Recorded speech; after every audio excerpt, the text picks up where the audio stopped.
This video is brought to you by TS4U IT Engineering Bootcamp. What are the disadvantages or problems of pure microservices? Well, there is a lot of advantage developing the microservices, but the disadvantage is, of course, the initial development is very expensive, and then you need to have a multiple developers, and then you are, like an example, sometimes it's over complex, sometimes data aggregation can be complex.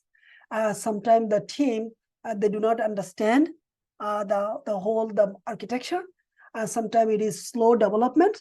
So these are some critiques people say, but in general, the microservice is actually it adding more benefits than it actually giving the disadvantage or something like this.